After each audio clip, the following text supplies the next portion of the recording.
আপনাদের চ্যানেল কাল থেকে টুইস্ট করে করে বলছে সোমবার, আমি সোমবার বলিনি, আমি বলেছি সপ্তাহের শুরুতে যে অবস্থা হবে তাতে পিসি ভাইপো বেসামাল হবে। ওয়েট, আজকে রবিবার, আজকে রবিবার অপেক্ষা করুন। সরকারি গাড়িতে চড়ে কৃষ্ণনগরের তৃণমূল প্রার্থী মহামৈত্রের বিরুদ্ধে মনোনয়ন জমা দিতে যাওয়ার অভিযোগ সব জায়গায় সরকারি করছে। আপনারা যারা মুখ্যমন্ত্রী 25 তারিখে নাকি মহিষাদলে আসবে, আজকে তো কিছু কাগজ কাপ পড়ে থাকবে, এগুলো ঝাঁটানোর জন্য আসবে। এই মুখ্যমন্ত্রী আপনার 25 তারিখে যেদিন এখানে আসবেন, দেখবেন এখানকার ডিআইএসও আমাদের যে ডিস্ট্রিক্ট ইনফরমেশন এন্ড কালচার হচ্ছে ডিআইসিও, তিনি আপনাদের মেসেজ করবেন যে মুখ্যমন্ত্রী আসছে। লোক প্রসাদ শিল্পীদেরকে ইন্দ্রনীল সেনের কথায় ফোন করে করে বলছে যে আপনারা তৃণমূলকে ভোট দিন, লোকপ্রসাদ শিল্পীদের। অতএব মহুয়া মৈত্র একই ঝাড়ে একই বাঁশি হবে, মমতা ব্যানার্জির ঝাড়ে ওই বাঁশি হয়। আমাদের গাঁয়ের ভাষা আছে, সরল ঝাড়ে সরল বাঁশ, পিকটি ঝাড়ে পিকটি বাঁশ, কাটা ঝাড়ে কাটা বাঁশ। এক যাত্রায় পৃথক ফল হতে পারে না। উনি যেভাবে সরকারকে ব্যবহার করছেন এই নির্বাচনে, আপনি বলুন, একটা হরিদাস পাল এসেছিল হলদিয়াতে, একদিনে 27 লক্ষ টাকা খরচ করেছে, গোল্ডেন রিট্রিটে 154 জনের সভা। আর তৃণমূলের যত সিনিয়র লিডার সুধাংশু মন্ডল থেকে বিপ্লব রায় চৌধুরী, ওদের কি করুণ পরিণতি দেখুন। ওর নাতির বয়স, এটা একটা চ্যাংড়াদের কর্পোরেটদের পার্টি তৈরি হয়েছে। ভোট মিটলেও কোচবিহারে অশান্তি অব্যাহত, নাটাবাড়িতে 2 বিজেপি নেতার উপরে হামলা, আইসিইউতে একজন ভর্তি রয়েছেন বিজেপি নেতা। যতক্ষণ না এই মহিলাকে আমরা প্রাক্তন মুখ্যমন্ত্রী বানাতে পারবো, ততক্ষণ এই কাজ তিনি চালিয়ে যাবেন। এবং সবচেয়ে বড় পুলিশ হচ্ছে এই কাজে উনার দোষর। আপনি দেখছেন এত মহিলা এসেছে, একটা পুলিশের ট্রাফিক নেই, ব্যবস্থা নেই। আপনি দেখবেন তৃণমূলের 1.5 পয়সার নেতা, কাটমানি খাওয়া নেতা, আমার এমপি ল্যাড থেকে টাকা তুলতো, যেটা এখানকার এমএলএ 7%, দায়ে কালী বাঁয়ে স্বরূপ, পিছনে ছবি, সামনে কমল তেলচোর, তেলে ভেজাল মিশিয়েছিল, চোরা পরিবৃত্ত চৌর্য বৃত্তি। এই হচ্ছে তৃণমূলের মডেল। আপনি মহিষাদলে দাঁড়িয়ে এই মডেল দেখতে পাবেন।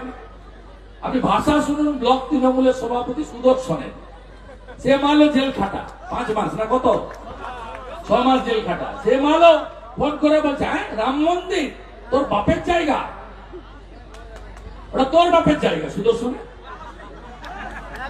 বলছে রাম মন্দির ভেঙে তুলে দে, কি সাহস! সব গোছানো থাকবে। বিজেপি সরকার আসবে, যে অবস্থা লক্ষণ শেঠ সুশান্ত ঘোষের করেছি তার থেকেও খারাপ অবস্থায় দেবে।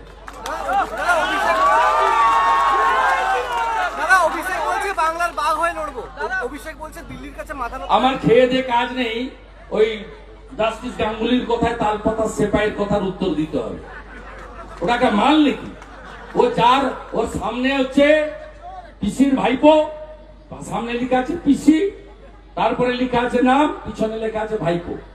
আর যে পিসি আর যার ভাইপো তাকে এইখানে আমি এনেছি মেদিনীপুরের মাটি। আবার লক্ষ লক্ষ ভোটে হারাবো কাঁথি তমলুক পূর্ব মেদিনীপুরে। লিখে রাখুন, লক্ষ লক্ষ ভোটে হারাবো, লক্ষ লক্ষ ভোটে হারাবো।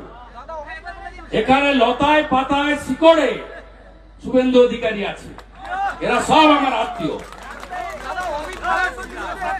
ভোট শেষের পর দেখা গেল আপনার দলের কর্মীরা মিষ্টি খেলো আর নাচানাচি করলো তৃণমূল, রেজাল্টটা কি হবে?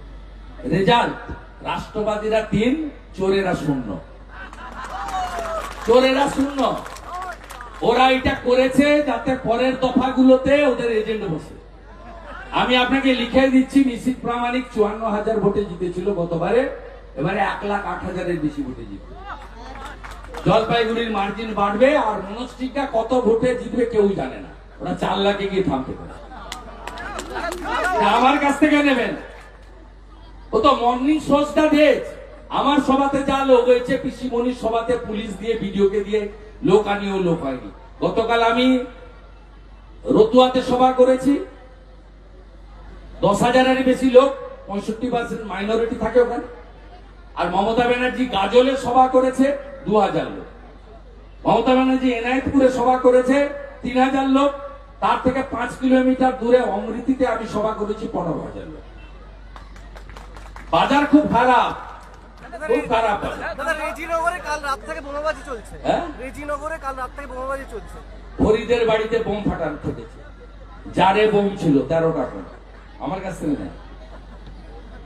পুলিশ চাপার চেষ্টা করছে, আর সাংবাদিকরা বের করানোর চেষ্টা করছে, তাই তো? আমাকে সঙ্গে সঙ্গে ওই গ্রামে আমার লোক আছে।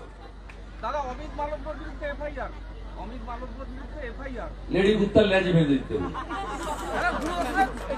লোগো পরিবর্তন মমতা বন্দ্যোপাধ্যায় বেশ করেছে। গেরুয়া সৌর্যের প্রতীক, বীর্যের প্রতীক, স্বাভিমানের প্রতীক, হিন্দুস্তানের প্রতীক, ভারতবর্ষের প্রতীক। স্বামী বিবেকানন্দের গায়ে থাকে গেরুয়া। গেরুয়াকে যারা আক্রমণ করবে তারা দেশ বিরোধী। শুধু দূরদর্শনের লোগো নয়, সবাইকে গেরুয়া করা উচিত। গেরুয়া ছাড়া কোনো কাজ হতে পারে না। স্বামী বিবেকানন্দ গেরুয়া পোষণ করতেন। গেরুয়া হলো আমাদের দেশের স্বাভিমান এবং শৌর্যের প্রতীক।